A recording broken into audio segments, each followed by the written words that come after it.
Well, hello everyone. This is Dr. Eileen, and this is another day of studying body, mind, and spirit balance. And for those of you who are listening in on Blog Talk Radio, this is Healing House Radio. So we've talked about the body, we've talked about the mind, and now we're going to talk about the spirit. And this is a particular favorite for me because spirit is really one of the major ways that I connect to all the different things I connect. For me, there is a creator who is guiding me, guiding my life. Now, however you believe, whatever you believe, and whatever you hold, that's up to you. Spirit is not about religion necessarily. Spirit is about all the things that fall outside of mind and body. And often there's kind of a crossover because the idea that spirit is kind of undefined for a lot of people.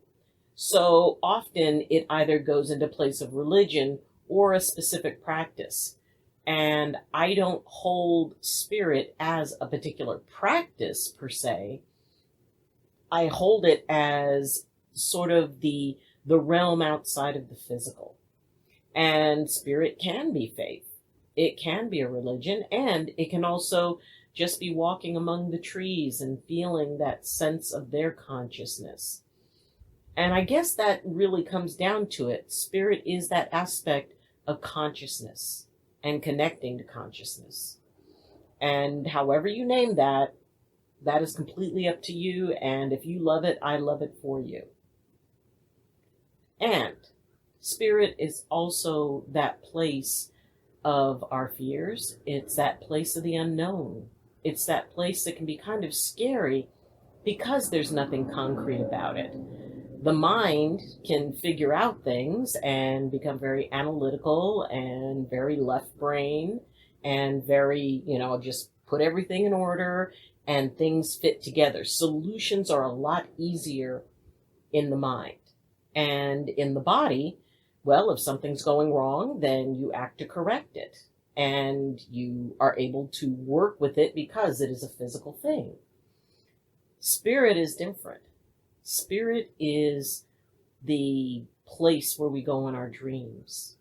It's why we feel things and we don't know why we feel it. Why maybe we feel, very safe with one individual who we've never met, as opposed to how unsafe we feel with a person who may be very friendly, but for some reason we don't trust them. Spirit is that thing that tells you, you know what, maybe I'm not going to take this road. And then it turns out there was a huge accident on it. Spirit is that place of comfort where we can connect, where either we're providing comfort or we're receiving it. And just being nurtured, and that feeling that we get when we know someone cares about us. And it is also kind of a scary place because, as I said, there's no guarantees, there's nothing concrete, and it's all based on belief. So what you believe becomes the reality through spirit. And a lot of people are going through a lot of issues with spirit because when a whole bunch of very stressful things happen, we may have a logical explanation for what occurred. The why becomes the issue. Why did this happen? Why did it happen to me? Why was my house saved and so many others burned? Why is it that some areas, sustained more damage than others? Why is it some areas have water that is able to be drank and others don't? So it comes down to the question of why. And spirit allows us to choose to be content with the fact that we don't know the answer to why, and we're probably not going to. But can you not know why and still be at peace? That is the gift of spirit. Because if we can move past the whys, if we can move past needing an explanation for everything, then we can move into that place of acceptance. And spirit is all about acceptance. It's all about harmony. It's all about looking at the big picture as opposed to the small one of what it is that we're dealing with now. That's more in the realm of the mind, and it's also the realm of the body. Spirit is, like I said, it is my favorite part of the triad. And I know each one is very important, and I honor each one. And yet I feel spirit has more doors that open. Spirit allows our minds to set aside the logical and to conceive of the amazing. It allows us in our minds to travel to different worlds. It allows us maybe when reading a book that really resonates with us, and we can close our eyes and we can picture ourselves right there in the story. That's not the mind, that's the spirit. When we face challenges, when there's a need for courage, when everything logical is saying, this isn't a good idea, and yet something tells us, nope, we need to step up into this. And it can be tricky. And it can also be hard to explain. Because last time I mentioned that I flew to Florida to go to my niece's wedding. And I had a lot of people telling me that, nope, it's dangerous, you're going to get infected, you're going to be on the plane, you're going to a place that is rampant with it's exploding with COVID-19 right now. And yet I went. And in my heart, I believed that I would be safe. And I felt it was important. So I took it into thought. I took it into my prayers. I took it into, okay, is this something that I really want to do? Well, I wanted to do it. And I also asked, is this something that is okay for me to do? Am I trusting? And some little voice that just kind of pops up every once in a while, it said, you'll be okay. It's all right. So I went, I came back, and I was fine. Can I give a logical explanation? Well, I took precautions, and I did the things that I could do. And there is also that place of, if I was going to get sick, I could get sick here or there. And I was willing to risk it. But something in me said, it'll be okay. Another situation where spirit can come in is in trusting in the path not taken. And in believing that you can be able to move forward in something, even though maybe you've never done it. Maybe it's scary for you. And yet you feel called. When you feel a calling to something, then often it's something you're meant to do. And the mind isn't telling you to do that. The mind deals with, okay, what comes in, we deal with it. The spirit steps out. The spirit reaches forward. It steps out into the unknown. And then it may call you there. And maybe the mind doesn't agree so much. And maybe the body's going, I don't know if we can handle that.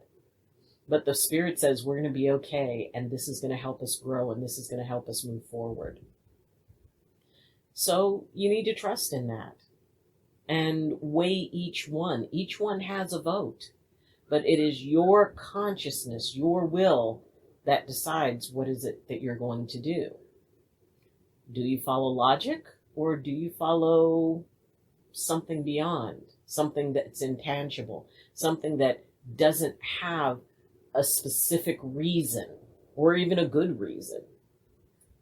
But it's you. It's an extension of you. It's a part of you. Each of us are that part. We are our bodies. We are our minds, and we are our spirit. And through spirit, we are everything. We're connected to everything. We resonate. I wrote a book called Frequencies, and it basically deals with that, the idea that we are connected to everything energetic because we are energy and we can resonate with anything. And when we look at the idea of what is it that our bodies are doing, what is it that our minds are doing, what is it that our spirits are calling us to. It's up to you to decide how you balance those three.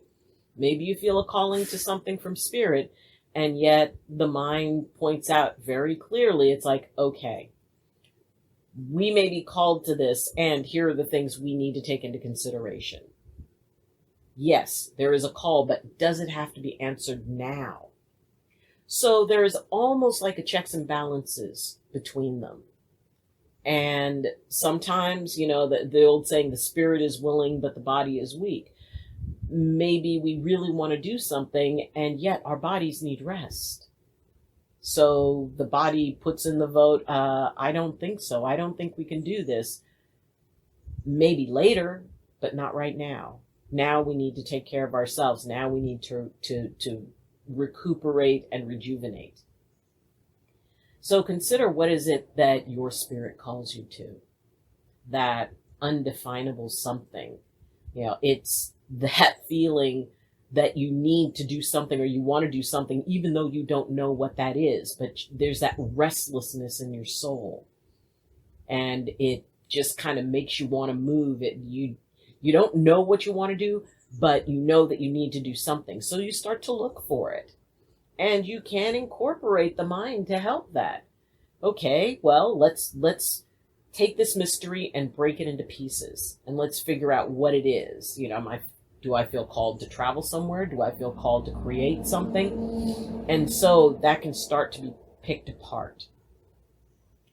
And the body is going to be able to support in whatever way it can.